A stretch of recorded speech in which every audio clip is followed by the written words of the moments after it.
Dalam apa yang kami lakukan, jadikanlah Tuhan apa yang menjadi seruan doa kami, apa yang menjadi harapan tertinggi Engkau melalui kami. Kiranya waktu ini kami berkumpul bersama-sama, kami disapa oleh firman-Mu dan kami siap mengemban tugas untuk menjadikan semua indah. Dalam nama Tuhan Yesus, semua yang percaya katakan amin. Silakan duduk Bapak Ibu Saudara, teman-teman. Shalom, Musa, semua cuantau Bapak Ibu shalom. Senang sekali bisa ketemu hari ini. Saya dah pertama kali ya kita pindah ke tempat yang sangat homey, yang hangat ini, dan hari ini kita akan bahas soal indahnya kepedulian. Saya mau ajak kita buka sama-sama dari Lukas pasal 8 ayat 43. Lukas pasal 8 ayat 43. Saya akan bacakan buat kita sekalian. 43, Lukas 8, 43 bunyinya demikian. Ada seorang perempuan 12 tahun menderita pendarahan, tidak berhasil disembuhkan oleh siapapun. Perempuan ini maju mendekati Yesus dari belakang dan menjamah jubahnya, dan seketika itu juga berhentilah pendarahannya. Lalu kata Yesus, "Siapa yang menjamah aku?" Dan karena tidak ada yang mengakuinya, berkatalah Petrus, "Guru, orang banyak mengerumuni engkau dan mendesak engkau." Tapi Yesus berkata, "Ada seorang yang menjamah aku, sebab aku merasakan ada kuasa keluar dari diriku." Ketika perempuan itu melihat bahwa perbuatannya itu ketahuan, ia datang dengan gemetar tersungkur di depannya dan menceritakan kepada orang banyak apa sebabnya ia menjamah dia, dan bahwa ia seketika itu juga menjadi sembuh. Maka katanya kepada perempuan itu, "Hai anakku, imanmu telah menyelamatkan engkau, pergilah dengan selamat." Demikian jauh pembacaan firman Tuhan. Berbahagialah kita yang baca, merenungkan, dan melakukan dalam hidup kita sehari-hari. Kalau orang nggak bisa tidur sekarang tuh suka main handphone ya, scrolling, makin nggak bisa, makin lihat makin nggak bisa tidur kan. Dan akhirnya saya tuh ketemu sebuah pertanyaan di TikTok. Tulisannya seperti itu. Kalau satu kali ada malaikat maut mendatangi saudara, terus bertanya, "Pilih mana?" kata malaikat itu. "Saya mencabut nyawamu atau nyawa pasanganmu?" Apa jawab saudara? Ini imajinasi kan? Jadi malaikat maut datang, terus dia tanya sama kita, "Pilih mana? Saya cabut nyawamu atau nyawa pasanganmu?" Saudara jawabnya apa? Siapa Pak? Mana yang jawab Pak? Maaf. Waduh, menurut Bapak siapa Pak? Coba pakai mic biar kedengaran Pak. Saya sendiri dipanggil. Wah, ini baru laki sejati loh. Pilih mana? Saya aja yang mati. Wah, luar biasa. Kalau Pak pilih mana Pak kalau ditanya? Mendingan saya cabut nyawa Bapak apa pasangan? Saya sendiri. Tepuk tangan dong. Jarang loh. Tuh, saya sendiri jawabannya. Kalau Ibu? Dua-duanya jangan. Dua-duanya jangan. Kalau bisa tetangga aja yang dicabut. Bener Bu ya, paling pinter ya. Malaikat maut aja bisa dikadalin loh. Kalau ditanya begitu loh, "Saya mau cabut nyawa, mending cabut nyawamu atau nyawa pasanganmu?" Pak? Ya lebih baik jangan. Kata malaikat nih, kalau jangan saya cabut dua-duanya nih. Apa dua-duanya aja? Ya kalau bisa dua-duanya aja. Wah, thank you Pak ya. Kamu kehilangan. Oke, kita lihat videonya ngomong apa sih di wawancara itu. Oke, tepuk tangan dong ya. Jadi beda-beda jawaban orangnya. Ada yang bilang ambil aja nyawa pasangan saya. Tapi ada sebagian yang bilang enggak. Saya loh selama saya hidup juga tujuannya buat mereka. Jadi saya aja yang diambil. Apalagi asuransi jiwa saya bagus nih. Ya ada berapa M nanti cairkan buat mereka kan ya. Kalau bisa saya didoain sama Pak Pierre bangkit lagi dah. Kenapa orang bisa sampai bilang kasih saja nyawa saya. Karena dia tahu buat apa dia hidup dan buat apa dia mati. Kita mesti tahu dua hal. Satu, kita mesti tahu buat apa kita hidup. Tapi yang kedua, buat apa kita mati? Apa yang akan kita perjuangkan mati-matian dalam hidup ini? Nah, ada sebuah belakangan ini ya, ada sebuah studi dari dunia ekologi. Nah, kita hari ini bahas kepedulian ya. Kepedulian itu mengubah kacamata kita dalam memandang hidup, memandang diri, memandang orang lain, memandang mati. Itu dimulai dari satu kata yang paling sering kita dengar, yaitu peduli. Nah, istilah yang di tahun 2011 dalam dunia ekologi itu namanya rewilding. Rewilding itu sebuah gerakan menolak dorongan mengendalikan binatang di alam. Wild artinya liar, rewilding artinya mengembalikan kembali makhluk itu kepada statusnya. Restoration of wilderness. Binatang yang bukan hewan peliharaan dikembalikan ke habitat naturalnya, di mana binatang itu jadi dirinya sendiri. Naturnya apa? Dikembalikan.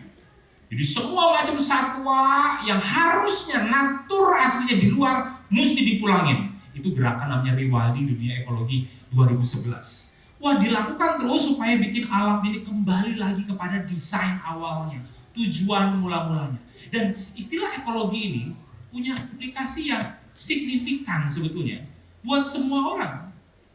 Baik orang Kristen maupun orang non-Kristen, ada implikasinya. Kenapa? Karena hari ini, saudara ya, orang yang ngaku pengikut Kristus, yang bangkit dari kematian, coba lihat apakah ada binar di matanya. Apakah ada hasrat hidup untuk mengerjakan sesuatu yang indah, yang memuaskan. Apakah masih ada binar di matanya, atau mata kita sudah tenggelam binarnya karena usaha susah, uang sekolah mahal, nyari rumah amit-amit di Jakarta, udah hilang binar kita. Kita bisa tidur, bisa liburan bentar, bisa belanja, udah syukur, udah hilang binar pengikut Kristusnya. Padahal orang yang buta sekalipun, kata pendeta Jason Budi Prasetya, kalaupun dia excited, tercermin dalam kebutaannya itu ada binar, gairah yang keluar. Bagaimana dengan diri kita? Apakah sebagai pengikut Kristus kita bertanya sama diri kita, masih ada binar-binar excitement di mata Anda? Tapi anehnya orang-orang yang kehilangan gairah itu gini loh, kita ke gereja di hari Minggu, ya udahlah, karena udah sekian waktu, sekian tahun, ya kita lakukan itu. Tapi sudah tidak lagi memiliki gairah yang sama seperti anak kita yang baru mengenal Tuhan, anak kita yang baru datang ke sekolah Minggu. Anehnya, kita tetap datang ke gereja, melayani bahkan tanpa ada excitement, karena kita pikir pelayanan yang pikul salib, kewajiban, komitmen, harus setia. Saudara tahu apa bedanya istri dan pelacur dalam melayani seorang pria? Boleh teriak dari tempat duduk? Kalau Anda laki-laki, jawablah dengan hati-hati. Apa bedanya suami dan pelacur yang istri dan pelacur dalam melayani pria, apa bedanya?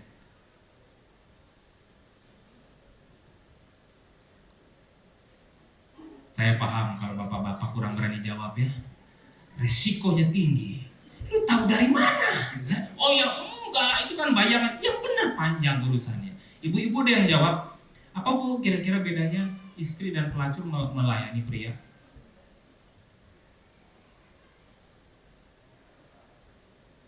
Nggak berani jawab juga.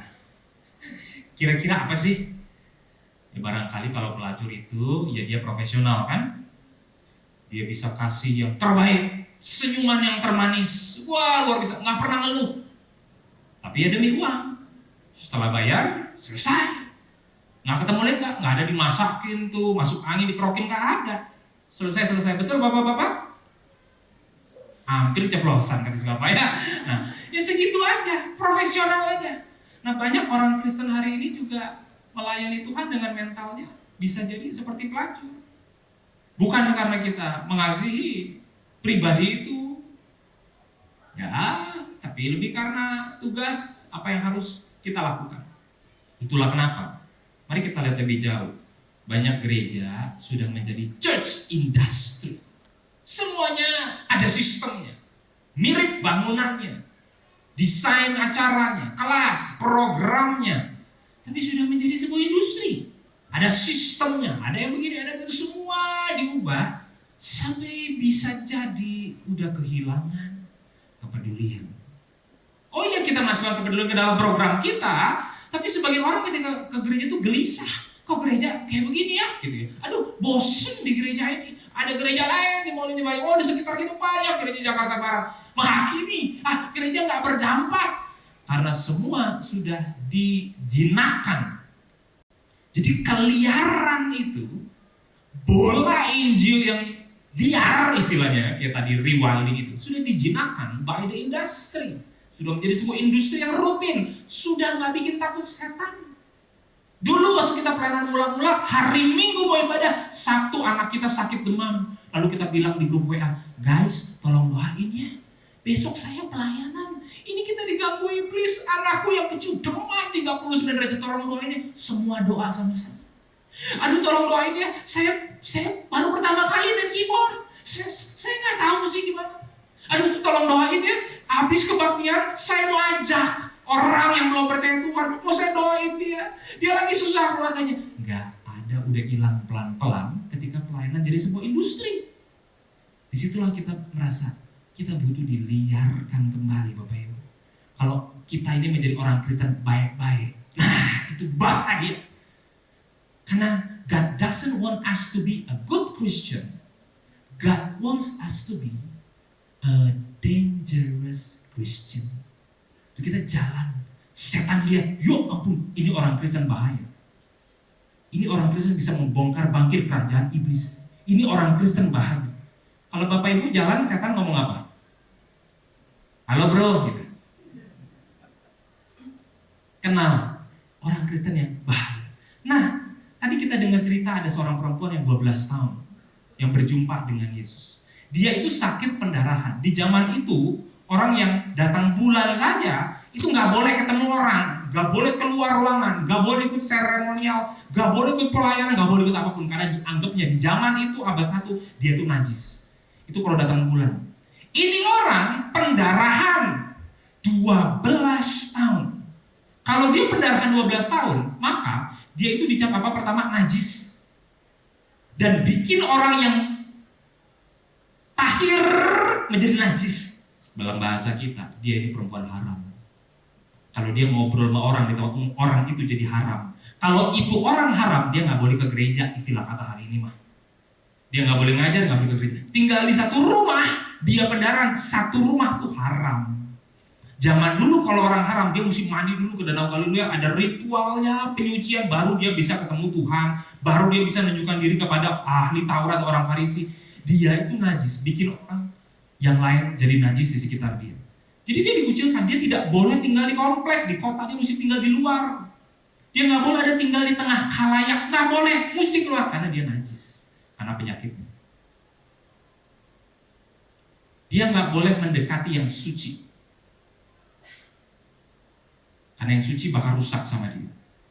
12 tahun dia dianggap seperti itu, dan dia tidak diakui keluarganya.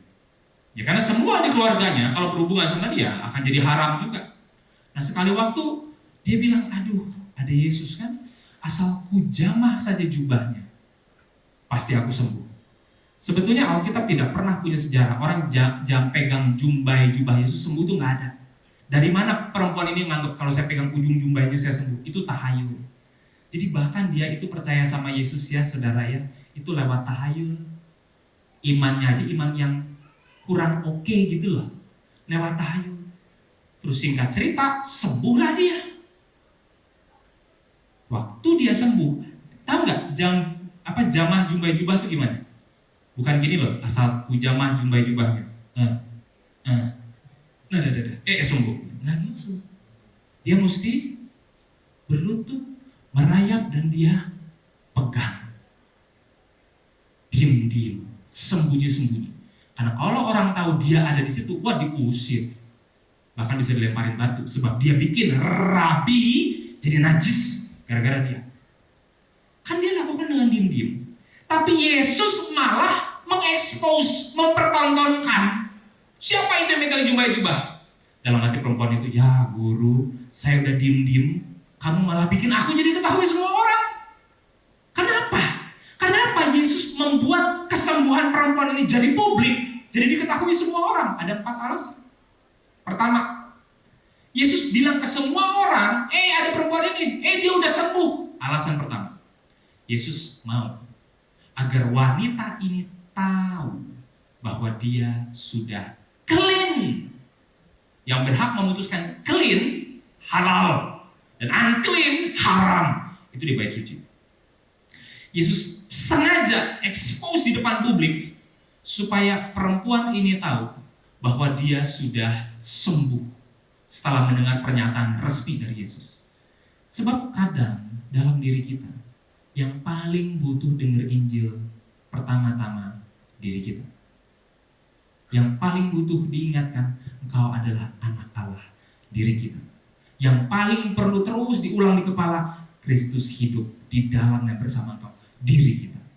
Yang pertama Yesus katakan secara umum karena Yesus mau wanita ini tahu dia sudah sembuh.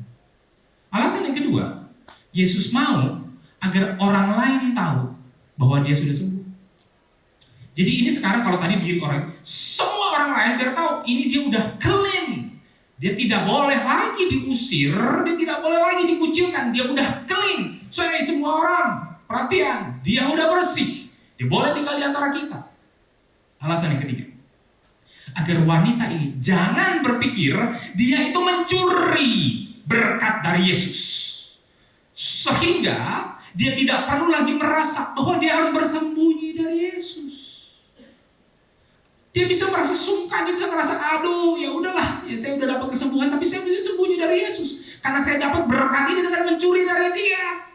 Justru Yesus bukakan, nah kamu tidak harus bersembunyi dari aku.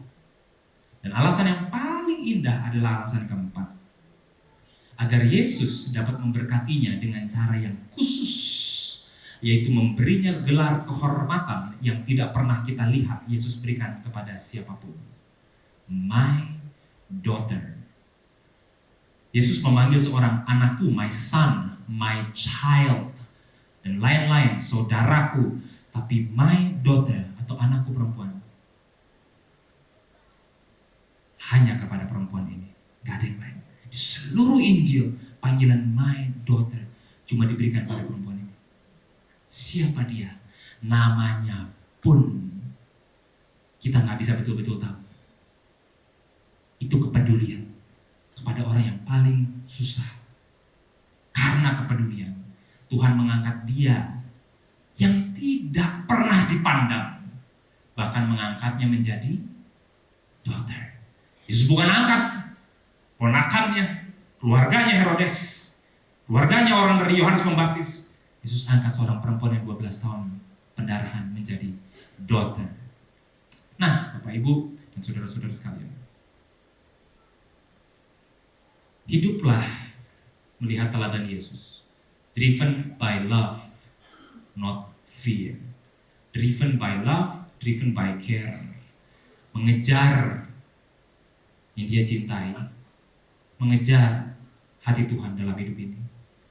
Sebab berita Injil adalah kabar baik bagi mereka yang miskin, lapar, dan berdosa. Bukan sistem pertahanan untuk self-defense dan menyerang balik musuh-musuh Tuhan. Sebab Yesus membangun jembatan antar musuh, buat benteng dan meriam, tapi dia memerdekakan. Apakah saudara merdeka? Mungkin iya, tapi kita bisa lupa bahwa kita dimerdekakan oleh dia. Sehingga kita perlu mengkhotbahkan Injil kepada diri kita setiap hari. Dan mengingatkan bahwa Injil itu kabar baik buat orang yang paling hancur, jauh. Saudara tahu nggak? Human trafficking Indonesia peringkat sangat tinggi di dunia. Dan saudara tahu nggak? Itu mungkin terjadi di kampung halaman kita dan di Sulawesi. Ngeri human trafficking. Terus saya ketemu orang yang keluar dari siklus itu. Saya nggak tahan dengar ceritanya. Itu bisa dijual orang tua sendiri. This human trafficking dijual jadi industri sex slave atau jadi budak. Nah, itu real, itu ada di Indonesia, itu ada di kampung halaman kita. It happen. Injil tersalur buat mereka seharusnya, karena Yesus panggil kita untuk bangun jembatan, bukan bangun benteng dan meriam. Dar, maco nih soalan, hancur nih musuh nih. Tapi membangun jembatan antar musuh supaya yang lain juga dimerdekakan. Sebab itu roh yang kita perlu miliki. Ya saya susah jelasin kepada saudara kalau kita belum pernah mengalami roh yang memerdekakan itu seperti apa. Tapi ada satu bab di Alkitab kita di Perjanjian Baru yang dianggap sebagai bab yang emas. Kalau di seluruh Perjanjian Lama ada satu kitab yang paling bobotnya paling luar biasa indah, para teolog bilang kitab Roma. Dari seluruh 16 pasal Roma ada satu pasal yang golden passage, itu adalah Roma pasal 8. Ditulis oleh Rasul Paulus.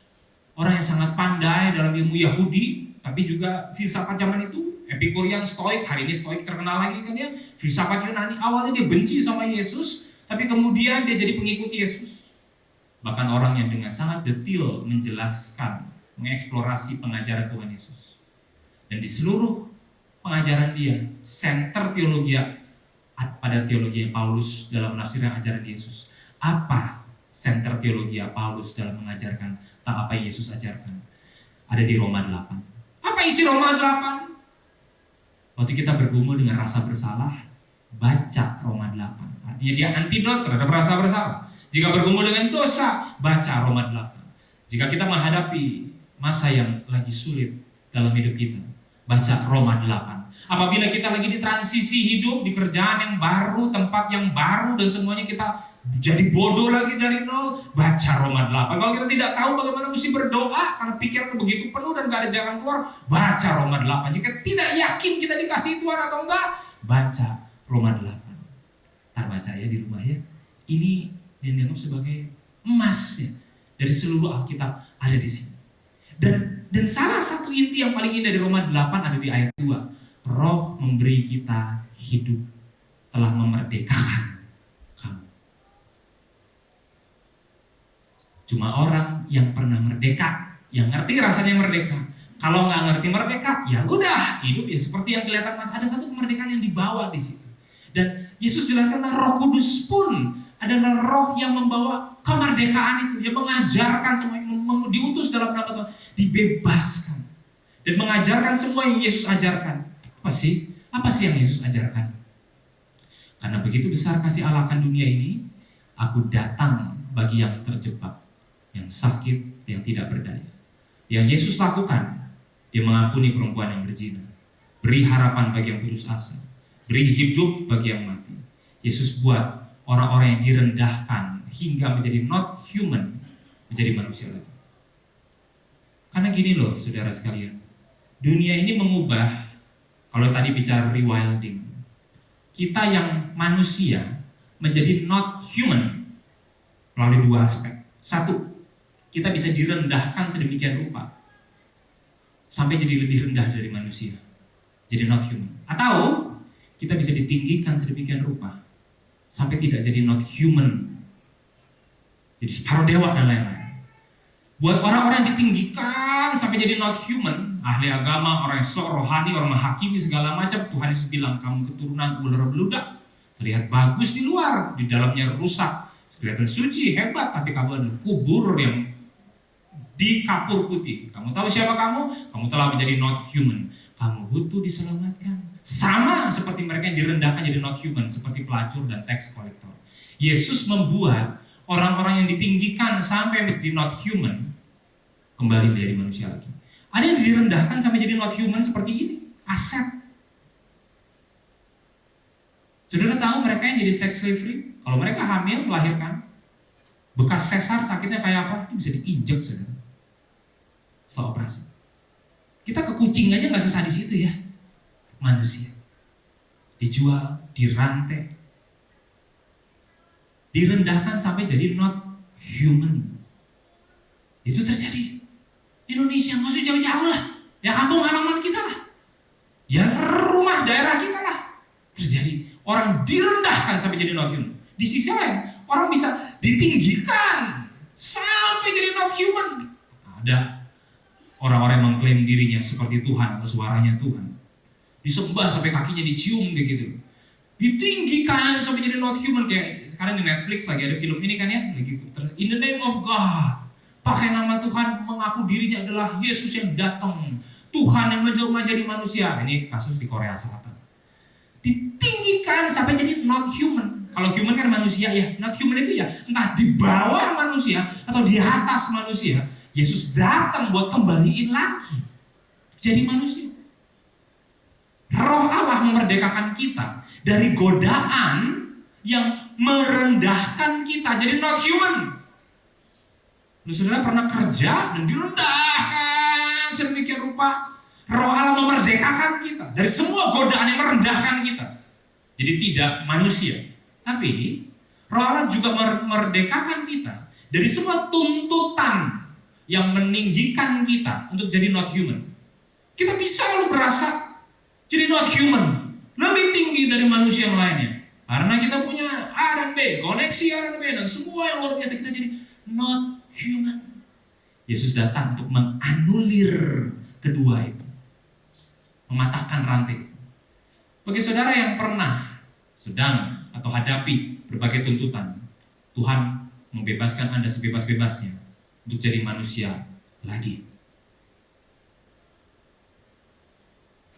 Ada saudara yang lagi gak jadi manusia sekarang di hari Minggu, jadi separuh malaikat. Bajunya bagus kalau hari Minggu. Biasa kita celana pendek sama kaos saja. Tapi hari Minggu kita jadi not human. Nah, Tuhan datang untuk mengembalikan itu. Humanity recreated by Jesus. Sebab orang banyak itu seringkali tidak punya problem dengan Yesus. Bahkan orang yang kenal Yesus di Injil suka dengan Yesus. Yesus itu so human, sangat manusiawi, sangat dekat. Kalau ingin tahu human manusia dalam keadaan yang paling nyata, lihatlah pada Yesus. Sampai hari ini Yesus sangat populer di antara orang non-Kristen. List oleh pendeta Jason. Salah satu tato yang paling diminta di seluruh dunia sepanjang abad, tato Yesus. Salib adalah simbol paling famous sepanjang sejarah. Dipakai oleh politikus, presiden, artis, pendeta, tapi juga mafia, drug addicts, dan pelacur. 70% petarung UFC mengklaim pengikut Kristus. Yesus jadi cover majalah Times Magazine 72 kali. Dan lebih dari 100 film dibuat tentang Yesus. Yesus paling banyak disebut di website lebih daripada siapapun. Bapak Gereja Agustinus, Steve Jobs, Donald Trump, ISIS, Lady Gaga. Yesus lebih banyak disebut di website manapun. Dia paling banyak disebut di lagu, paling banyak dilukis, paling banyak dikutip oleh buku. Dan hari lahirnya paling diingat dan dirayakan dalam sejarah. Dan tiap hari namanya disebut lebih dari nama siapapun. Banyak orang di dunia itu nggak punya masalah dengan Yesus, tapi punya masalahnya barangkali dengan pengikutnya. Karena pengikutnya lah yang mengubah wajah Yesus jadi berbeda. Karena bagi banyak orang Yesus bukan problem. Yesus justru membebaskan orang sebebas-bebasnya untuk menjadi human again. Orang Kristen lah yang bisa jadi problemnya. Karena pesan Yesus tentang pengampunan, anugerah, penerimaan ditambahkan dengan syarat-syarat dan tuntutan membuat Anda menjadi not human. Saya kecepatan nggak ngomongnya? Ada yang udah ngantuk? Masih ada 200 slide lagi kira-kira. Kalau saudara adalah jemaat awam, ini pesannya. Anda yang bukan aktivis, hati-hati. Karena bisa jadi Anda juga sering menuntut aktivis untuk menjadi not human. Anda tuntut mereka untuk ngertiin Anda, dengerin Anda, terima Anda terus apa adanya, menjadi sempurna dan sesuai dengan ekspektasi Anda harusnya seorang aktivis, pelayan Tuhan, majelis, penatua seperti apa. Sementara Anda tidak mau menerima mereka apa adanya. Anda bisa jadi sudah membuat mereka menjadi not human.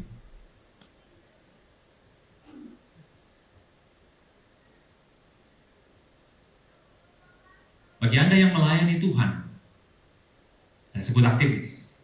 Roh Tuhan membebaskan kita yang aktivis dari tuntutan orang-orang Kristen untuk menjadi not human. Dan Tuhan mengundang kita untuk menjadi human again. Anda dibebaskan oleh Roh Tuhan, dimerdekakan dari semua tuntutan yang menuntut Anda menjadi not human, agar kita menjadi human again. Tahap pertama sebelum mengembalikan semua dunia kepada kemuliaan Tuhan adalah rewilding pengikut Tuhan. Dihidupkan kembali, dikembalikan lagi kepada status awalnya. Apa resolusinya? Bentuklah komunitas pengikut Kristus di mana kita bisa jadi human again. Kita suka bukan ketemu orang-orang yang so human. Dan manusiakanlah mereka yang direndahkan. It's your time to be human again in your community. And it's your time to make those not human becomes human again. Inilah waktu kita untuk kembali menjadi manusia. Di dalam komunitas, dalam ibadah, dalam gereja kita. Tapi jangan lupa yang kedua, inilah waktu kita untuk menjadikan mereka yang direndahkan atau ditinggikan sampai jadi not human menjadi human lagi. Anda diajak Tuhan Yesus untuk buat mereka yang not human menjadi human again. Sebab saya percaya ukuran gereja sehat bukan bicara soal pertumbuhan jemaat dan semua yang di dalamnya. Tapi yang bisa jadi evaluasi atau mengukur pertumbuhan gereja adalah begini loh. Dengan sekian ratus jumlah jemaat kita di tahun lalu, berapa anak yatim piatu yang berhasil diadopsi oleh gereja kita? Berapa prostitut yang secara komunal bersama-sama kita bisa keluarkan dari sistem yang membelenggu mereka? Berapa pecandu yang disembuhkan bersama-sama nih? Berapa human trafficking yang berhasil menemukan rumahnya lagi? Berapa janda yang diperhatikan? Kerja susah mungkin, dia mesti jalan anak, dia mesti segala macam hidupnya. Berapa orang miskin yang diberikan kesempatan kedua? Berapa yang bukan siapa-siapa menjadi yang terutama?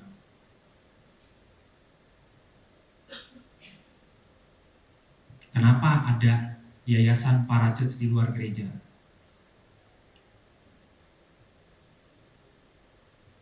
Karena ada banyak hal esensial yang gereja bisa lakukan dan mampu lakukan lebih kuat daripada Parachurch.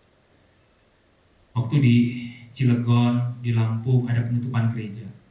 Ada satu pendeta pergi ke sono, namanya Yeri Patinasaran. Dia duduk, tiap pergi, dia tinggal di daerah Tanjung Priok. Ke sono itu, ke Cilegon, 5 jam. Duduk, ngobrol sama pembesarnya, pulang. Terus, dia lakuin itu. Sampai waktu komisi 8 butuh orang untuk tanya keadaan setempat. Pendeta ini dipanggil, orang dari luar. Kemudian dalam segala macam ada banyak kesusahan kan ya. Akhirnya coba buka jalan Lampung, ditutup ibadahnya. Kalau saudara lihat videonya, akhirnya bisa ada kesempatan lagi. Karena ada orang yang keluar untuk melakukan hal-hal yang seperti itu. Lalu pendeta Yeri cerita, Dan sekali waktu ada anak perempuan hamil di luar nikah dan dia mau gugurin bayinya. Pendeta Yeri ini kasih semua alasan A sampai Z paling komplit, pokoknya jangan digugurin tuh bayi. Tapi terakhir perempuan itu cuma bilang, oke, saya nggak gugurin dengan satu syarat. Apa itu? Kamu jadi bapaknya. Pendeta Yeri sudah punya istri dan anak. Dia nggak bisa jawab. Nah, perempuan itu gugurkan bayinya. Berbulan-bulan tuh pendeta nggak bisa tidur. Karena kasus itu di depan mata dia. Orang itu gugurin. Dia nggak bisa apa-apa. Dia tuh pecandu narkoba. Diselamatkan oleh satu orang namanya Leman. Leman itu mantan pengedar di daerah sinilah, Jakarta Barat lah. Roxy segala macam daerah situ. Waktu dia bertobat, dia pergi ke pengedar-pengedar. Dia kasih tahu soal roh Tuhan yang memerdekakan. Di daerah belakang Roxy, dia datang ke satu rumah, dia dibekap, dipegang tangannya. Di kening kanan kirinya disuntikkan obat bius. Mati overdosis. Siapa yang akan periksa? Anak-anak buahnya yang dimuridin cari. Mana Leman? Mana Leman? Dan di saat itu mereka tahu, kalau udah cari orang kemana-mana gak ketemu, kita kemana? Rumah sakit Cipto. Mereka datang rumah sakit Cipto dengan perasaan beraduk, bercampur. Mereka harap tidak ketemu siapapun di sana. Tapi di belakang dia lihat topinya Leman. Leman mati. Suntikin kanan kiri overdosis sama pengedar yang dia mau bawa kepada Tuhan. Banyak orang gak kenal siapa dia. Tapi itulah orang yang hidupnya membangun jembatan. Nah saudara, kalau kita bicara kepedulian hari ini, maka itulah dia. Orang-orang yang tahu kenapa dia hidup dan tahu kenapa dia mati. Kenapa? Karena Anda dan saya pun dahulu itu not human, tapi dipandang sepenuh jiwa. Kita pun pernah diangkat dari not human menjadi human again. Tuhan, angkatlah kami menjadi your daughter.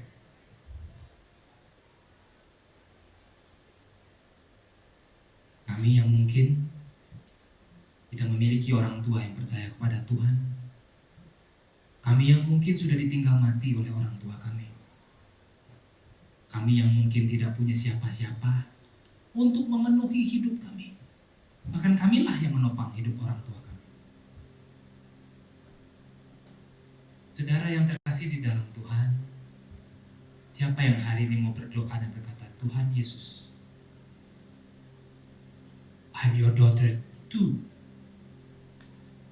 I'm your son too. Letakkan tangan saudara di dada.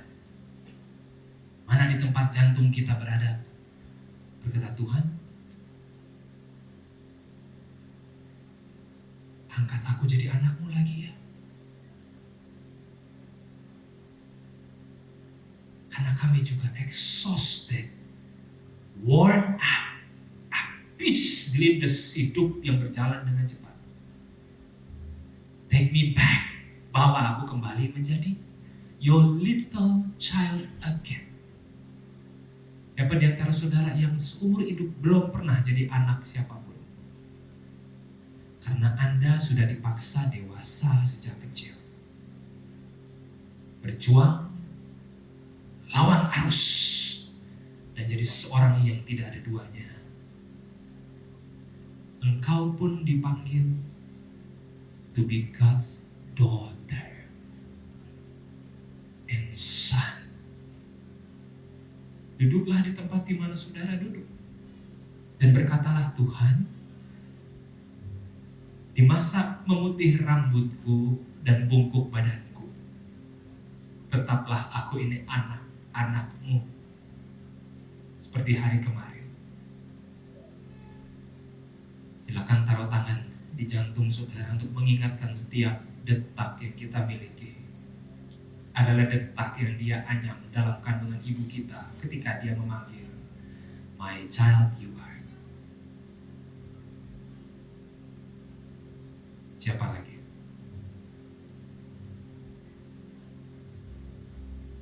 Siapa yang capek?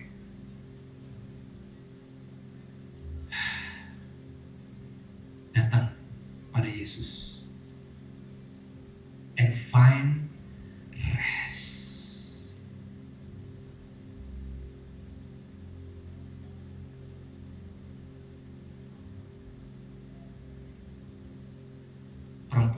tadi bisa kenal Yesus?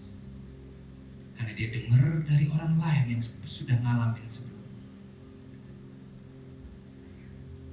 So, pertanyaan saya yang kedua, saudara yang sudah jadi anak, siapa yang mau dipakai Tuhan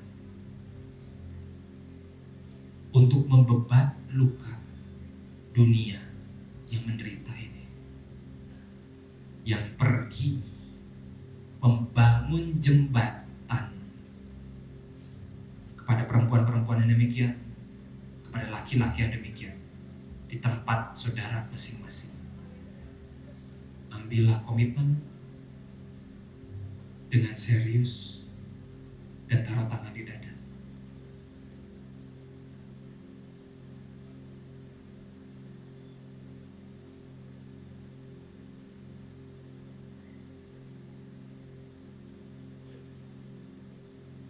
Barang siapa yang tidak tahu untuk apa kita hidup dan untuk apa kita mati, izinkan saya kasih sedikit.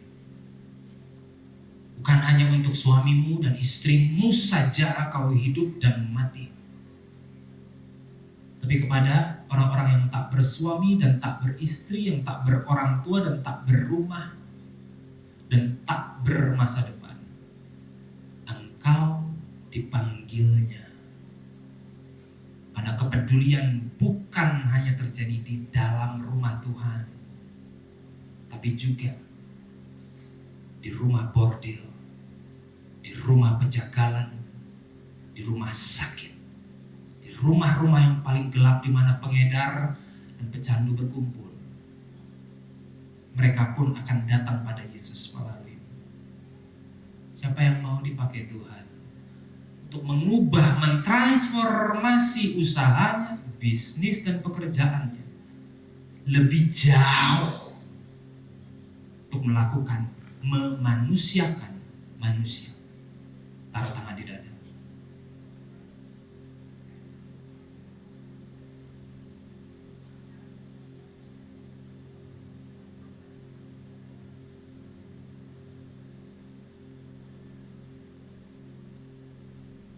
Dan izinkan saya meminta satu hal yang lebih jauh lagi buat kita siang hari ini, boleh? Jangan pulang dari tempat ini tanpa transformasi hati. Kalau tidak, hari Minggu ini hanya menjadi rutinitas belaka, kebiasaan belaka, dan kita kembali lagi kepada pusaran angin. Minggu depan Pak Pierre datang mengingatkan lagi terus sampai Tuhan Yesus datang, tidak ada perubahan. Tapi hari ini kuatkan hatimu, kuatkan kakimu. Akankah kau panggil Yesus?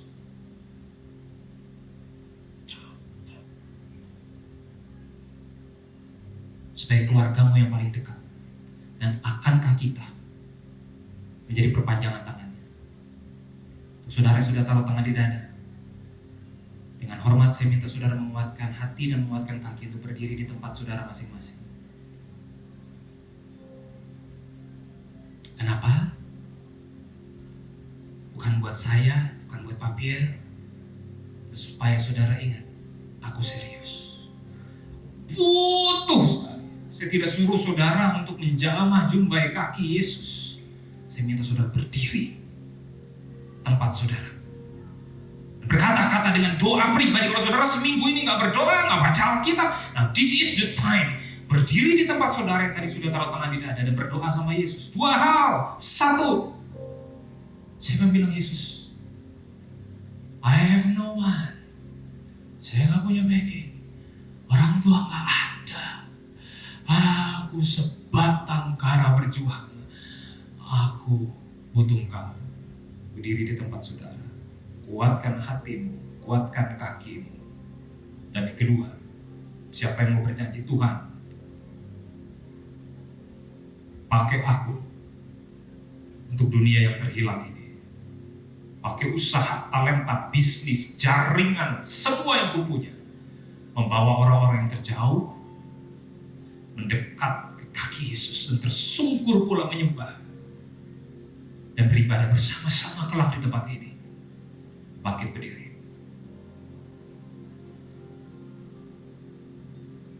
Bangkit berdiri. Kuatkan hati, kuatkan kaki. Saudara tidak usah malu.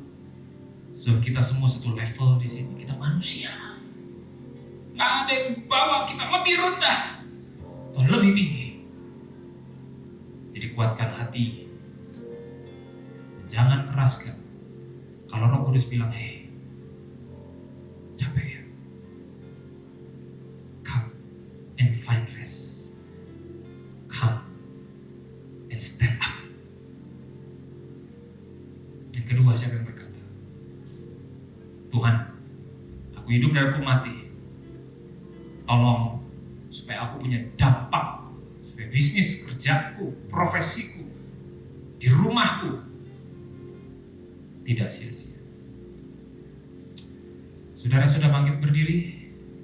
Saya minta saudara maju ke depan, kita berlutut doa sama-sama ya. Mari kita berdoa. Tuhan, kuatkan kami. Engkau Bapa di sorga dan kami manusia di bumi. Biarlah kata-kata kami sedikit dan kata-katamu banyak. Kami buka tangan kami pada hadirat dan perkenanan-Mu. Peluk, jangan lepas kami. Bawa kami menjadi hati-Mu dan tangan dan suara-Mu.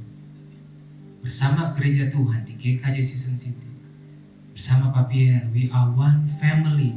We are all human. Ditebus oleh darah Yesus, kembali menjadi anak yang dimerdekakan untuk memerdekakan. Dalam nama Tuhan Yesus kami berdoa. Kira urapan-Mu tidak berhenti dari kami. Haleluya.